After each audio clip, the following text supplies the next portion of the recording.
Welcome to County Report This Week. I'm Sonia Burke. Thank you for joining us. We start this week with a major announcement by Montgomery County leaders about a dramatic reduction in crime. During the past 7 years of County Executive Ike Leggett's tenure, crime is down 26%. Lorna Virgili joins us with the details. Lorna?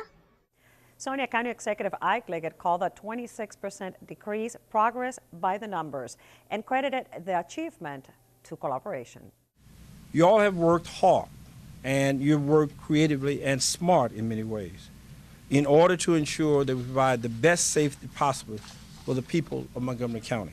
Authorities underlined that the striking reduction in crime did not happen by accident. Instead, as a result of a reform of policing districts, an increase in the number of police officers, and community collaboration. Specifically, identifying areas with high crime and creating a sector plan approach. Each sector plan was tailored to address the issues that the community was dealing with in terms of crime and safety. And one of the cornerstones of these sector plans was to increase the number of police officers working in those areas. And we started off with really a pilot program, what we called the IDA sector plan, because the IDA sector was the highest crime area in Montgomery County at the time. And the county executive and the county council were able to give us additional resources that we specifically targeted those areas. That's where those officers were assigned.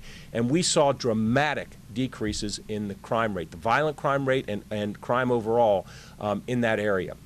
We've been in tough times. But I think, and I want to thank the county executive for prioritizing public safety. Look, we have merely as two simple examples. We've got the Family Justice Center, which is a one-stop center for providing services to the victims of domestic violence here in the community. I'd also tell you the Positive Youth Initiative that has been a hallmark of what the county executive has worked on, working with and making sure that we have outlets for our young people in the community, because everybody knows if you're going to be committing crime in the community, typically it's between the ages of 15 and 25. That's your most active group that's committing crime in the community. We've got to do things with these young people to ensure that we are strategically making this a safer community. In Rockville, for County Report This Week, I'm Lorna Virgili. Another dip is also making headlines this week. According to the Maryland Department of Labor, the county's unemployment rate dropped in December of 2013 to 4.1%. That's the lowest level in 5 years. At his weekly briefing, Montgomery County Council President Craig Rice said the report is good news, but there's still more to do when it comes to economic development. I think that it's great, but I think that that's no reason why we should stop. We have to do so much more. It still means that we have, thousands of people that still remain out of work. That want to work, and we need to try and do everything that we can to create economic development opportunities for them, much in line with what I've been talking about when it comes to creating jobs here in this county and continuing to focus on that. I think that it's a great direction for us, and it's a great selling point in terms of that, we're doing the right things and trying to put us forward when it comes to economic development. But it also, again, still highlights the need. We need to do a lot more. The County Council has begun committee work on the proposed fiscal year 2015 to 2020 capital improvements program. Overall, the executive is proposing a $4.49 billion CIP, an overall spending increase of 2.3%. A portion of those funds will be directed at the public library system here in the county. Susan Kennedy has more on how that money will be spent. Sonia, there are many who say the digital age will wipe out the centuries-old era of libraries. But here in Montgomery County, that's far from the truth. There's millions of dollars being spent to take our libraries into the future. Our print collection is circulating more than our ebook collection. Do we need to have both? Yes. Do we have both? Yes. But I think it's not an either or at this point. And for those folks who say that books are going away in Montgomery County, it's wrong. The capital improvements program currently under consideration by the council totals close to $88 million. The proposal includes money for the Silver Spring Library, as well as funds for a new library in Clarksburg. Right now, we're looking at options. It's sitting in our fiscal year 20 budget for some of the facility planning so that we can create a design for that library. And so what we'd like to do is try and move that up, if possible, to a little bit earlier in the CIP years, understanding that the residents of Clarksburg really shouldn't have to wait that long for a library. This CIP also addresses how the county will go about renovating libraries. In the future, rather than closing down a library for renovation, the county will perform refreshments that will upgrade facilities more quickly. This new plan will allow the county to update 17 libraries over the course of the CIP, as opposed to 2 libraries under the old method. So this approach gets at modernizing our buildings sooner rather than later. The current model will call for renovation once a year and will mean that some libraries would not be modernized for at least 30 years. This calls for a faster, cleaner approach, and also it will allow us to keep our libraries closed for a shorter period of time. The changing information environment and expectations of library users are forcing libraries to reassess their role in the digital age. Technology is changing how libraries operate, and the county will look at how the buildings are used. What we're also really excited about is a lot of the technology enhancements that we're looking to do to our libraries, bringing them into the 21st century, making sure that we have hotspots, making sure that we have enough plugs for people that are bringing in tablets and laptop computers, but also reconfiguring our libraries as well. In Rockville, I'm Susan Kennedy for County Report This Week. The Boyd School in Montgomery County served as a setting for a recent event that brought political leaders and experts together to discuss the history and future of voting rights in America. MyMC Media's Valerie Bonk reports. Rich with history, the Boyd School in Montgomery County served as the backdrop of a discussion that brought political leaders and experts together to discuss the history and future of voting rights in America in honor of Black History Month. There's a moral issue here that we shouldn't be afraid to confront. The one-room building in Boyd's was the only school for African-American children in the area from 1895 to 1936. During a recent panel moderated by Congressman John Delaney, he said the school was a reminder of past struggles in the country's history. It is immoral to deny people the right to vote in the United States of America. Pulling this group together was so important because it started a dialogue that I think we need to have in small groups throughout our communities so that people know that voting rights are really being threatened.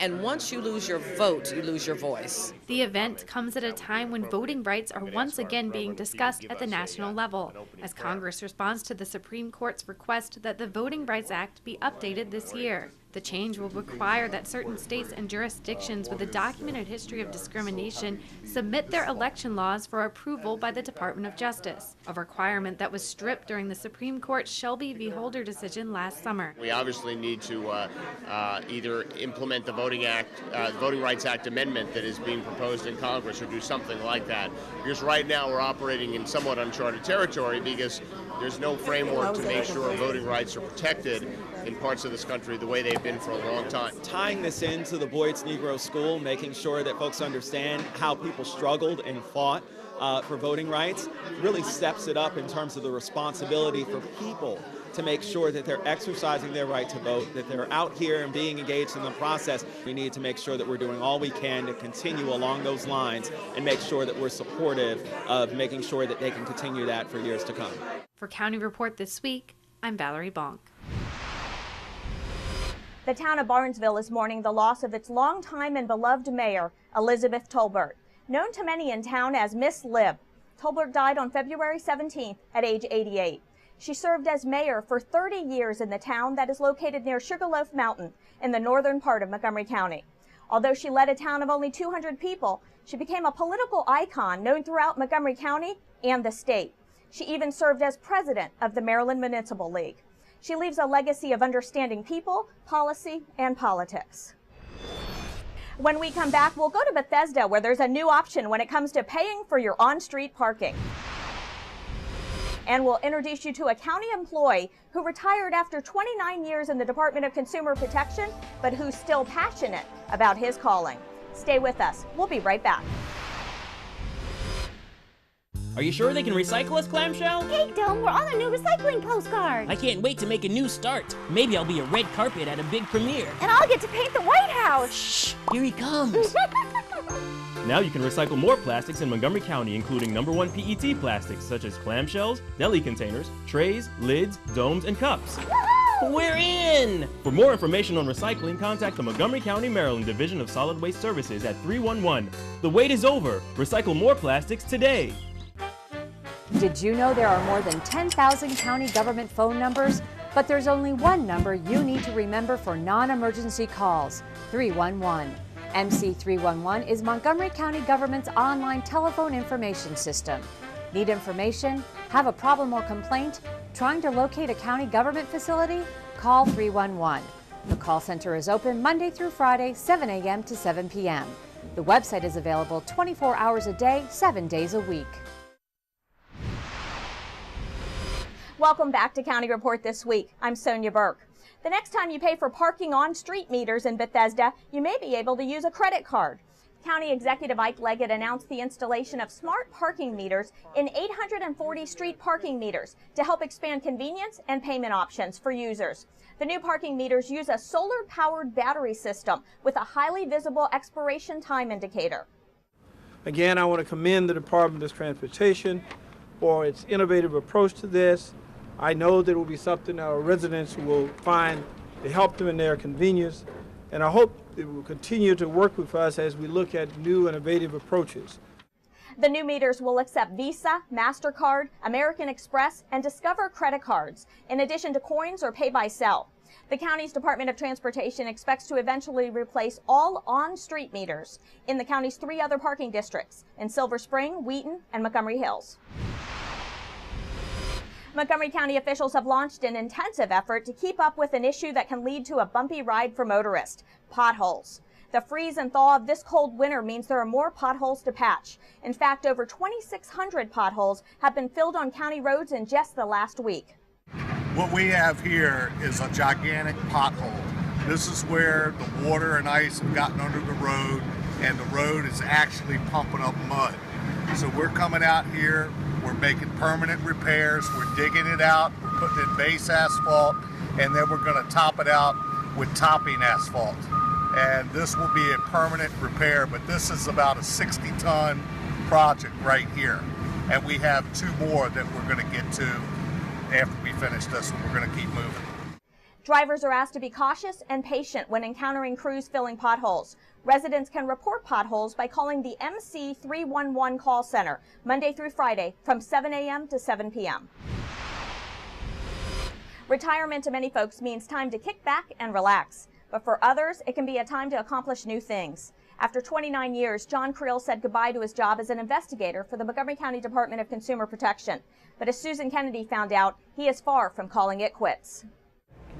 John, we're walking down a really familiar hallway to you, the Office of Consumer Protection, where you spent 29 years as a county employee, but you haven't left for good. You still come back and volunteer. Tell us a little bit about how you stay involved. Well, I'm always available by telephone, and I get a lot of phone calls. And when I show up here when I can, weather permitting, of course, I'm back at my little cubicle doing what I can do to help the staff.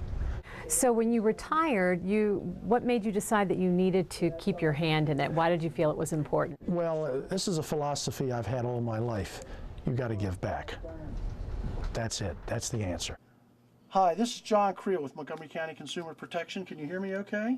Well, I know that you're very involved in the senior scam. Is this something that you've seen a rise in over the past several years, and are the seniors being victimized more so than any other group of folks? Yes, it's a real serious problem, and the state of Maryland several years ago enacted much stronger vulnerable adult laws. But without going into an in-depth discussion, they changed it so that if you're 68 years of age or older, you're automatically considered a vulnerable adult for many different issues. Where in the past I'd have to have a doctor come and testify as to somebody in their 80s or 90s vulnerability. Now at 68 it's automatic, and that makes some people uncomfortable, but it makes, from a prosecutorial point of view, a lot easier. But that has to make you feel pretty good if you've got folks keeping in touch with you. You've made a difference in their lives, that they remember you and they want to stay in touch. I see people see me occasionally. 29 years, you interact with a lot of people in the community, and even at our church, people will come and, oh, I remember you. You helped me out with something years ago. Of course, I don't remember them that much, and hundreds, if not thousands, of people over the years. So. But not many people can say that when they've completed a day's work, that they've made a difference in somebody's life. I hope I have. I hope I have. Take care of yourself, okay? In Rockville, I'm Susan Kennedy for County Report This Week. When we come back, we'll visit the Chinese Cultural Center in Gaithersburg. And we'll introduce you to a math magician. Stay with us. We'll be right back.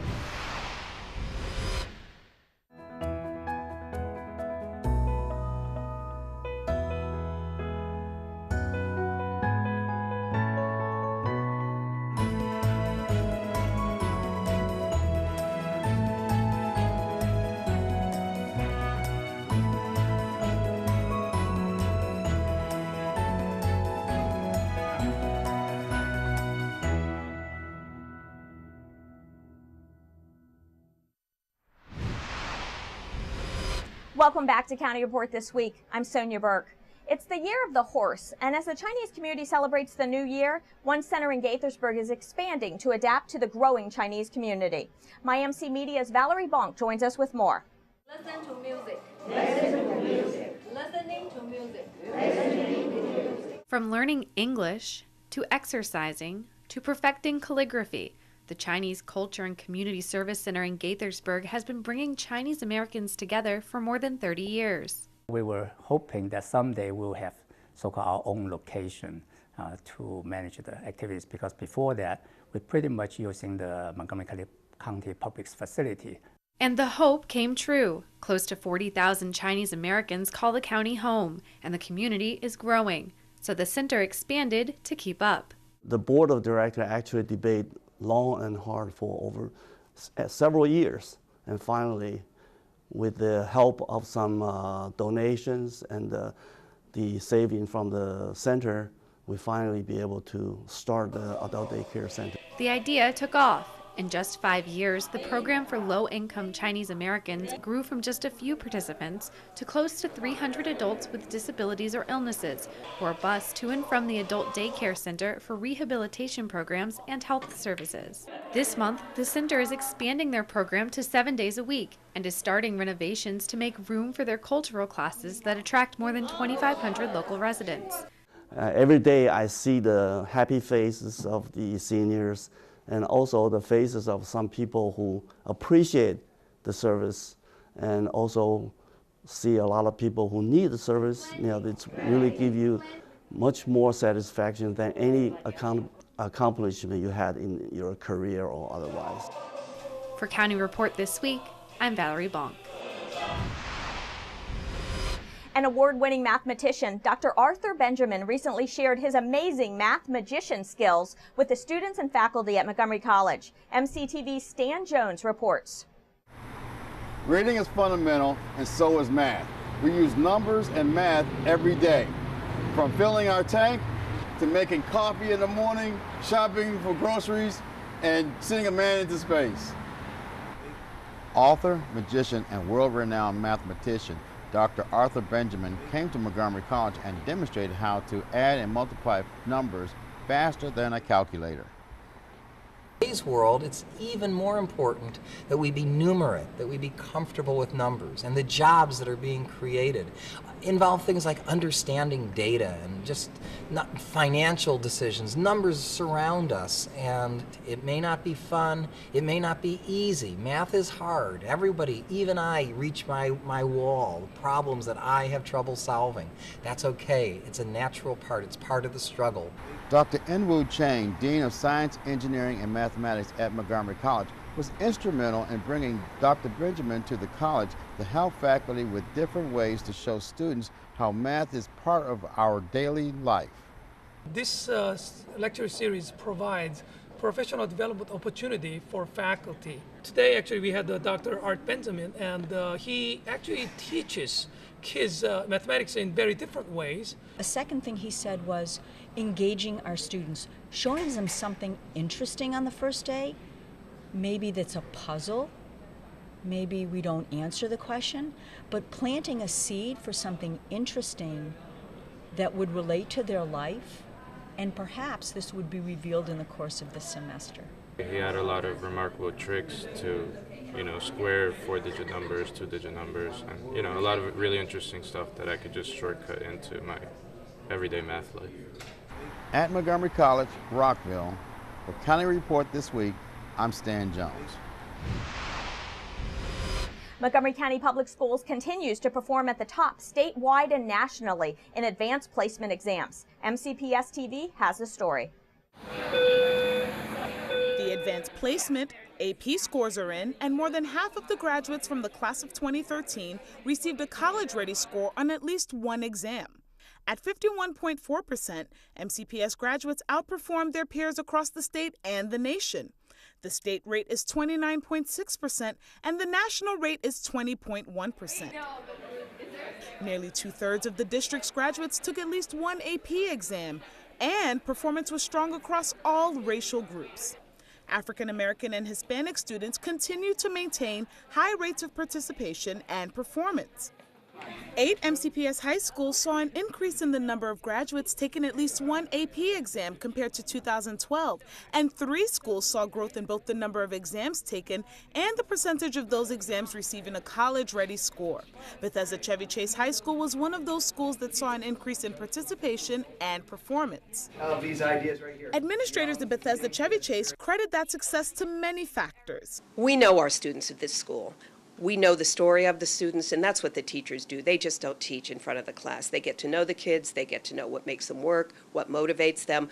This table. Staff attribute the success at the school to ensuring that there is greater participation across the board and that all students have all of the resources and support they need to thrive in these classes. And we do a pretty good job, I think, of recruiting kids, encouraging kids to take a chance, at least to take one AP class. And I think we do a lot to build the skills that they need to be successful. Students at Bethesda Chevy Chase are taking these challenging AP courses for a number of reasons and can attest to its benefits. I take AP courses mostly to just challenge myself. It also looks good for colleges, and also most of my friends take it, which is really good, so we can all support each other. I feel like the AP curriculum here and the depth of the courses has really prepared me.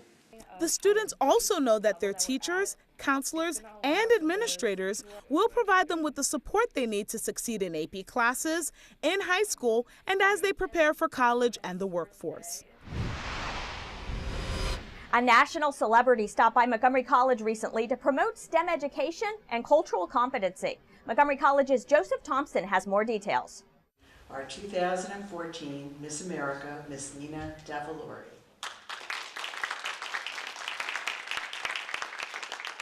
Montgomery College gave a warm welcome to Miss America 2014, Nina Davalori. Ms. Davalori visited all 3 Montgomery College campuses to speak about the importance of women in science, technology, engineering, and mathematics, or STEM careers, to Montgomery College and Montgomery County High School students. Even for myself, I didn't realize how many STEM-related fields there were. And this year, I get to travel and see so many of those career paths. We have a cosmetic sponsor, Rain, for Miss America, and I was able to go into the lab and make my own lip gloss. And that is such a STEM-related field that any young girl can relate to, being in a lab and creating something. I think that colleges and universities and even high schools now really are making efforts to expose them to different fields, but definitely thinking outside that box of just a doctor or an engineer or computers. There's so much more to it. It's exciting to have someone of note who is speaking about something of substance, such as STEM education, come to our community. And I think it's fabulous that our students get to see someone who looks like some of them come and be as articulate as she is and talk about something that's very important to Montgomery College, which is STEM education. Ms. Davalori also addressed the students on her official platform, celebrating diversity through cultural competency. It wasn't about opening a discussion about race. It was really about finding, helping people understand other cultures. And I found the best way to do that was to have children engaged with hands-on activities. So children are actually engaged with the culture. They can touch it, feel it. Miss America's charming demeanor, academic successes, and words of advice and encouragement made a positive impact on the students. I thought she was very inspiring. She was very eloquent and really just gave good insight as to why the sciences are important and how they're applicable to everyday life. Reporting from Montgomery College, I'm Joseph Thompson. You can visit missamerica.org to learn more about Miss America. When we come back, we'll meet our pet of the week. Then we'll share some history with you in Rockville. Don't go away, we're coming right back.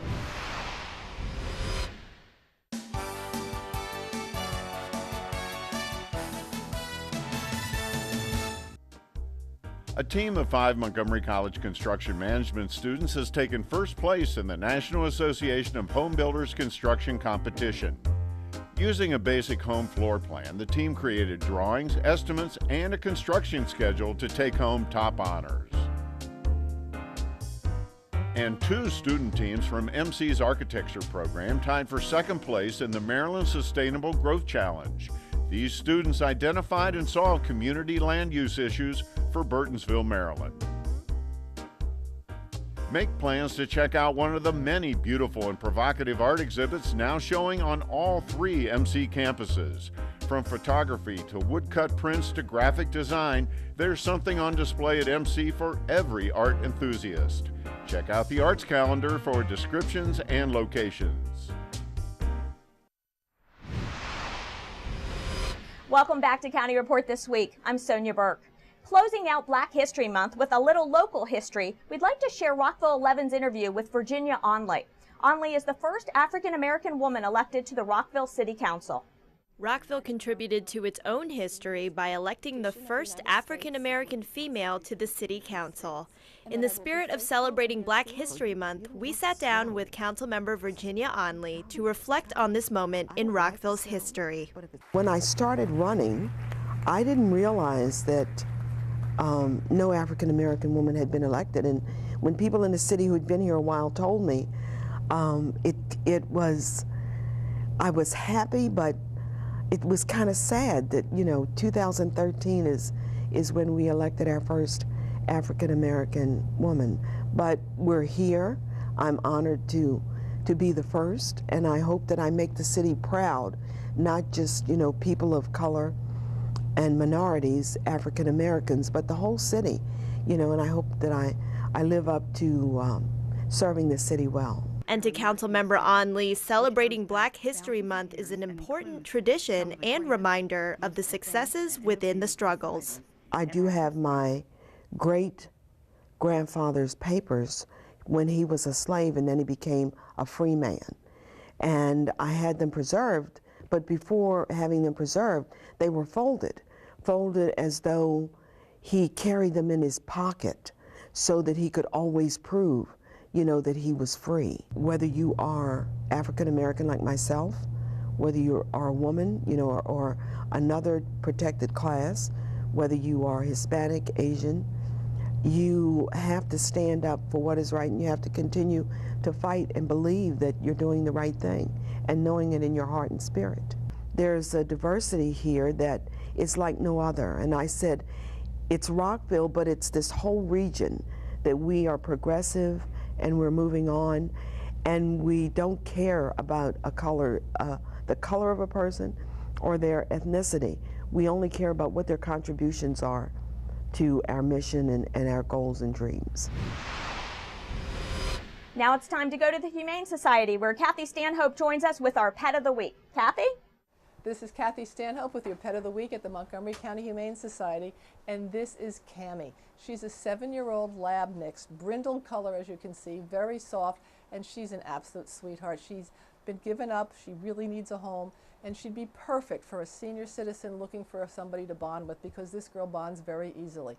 Please come see Cammie at the shelter. Give us a call at 240-773-5960 or visit us at mchumane.org and look for Cammie.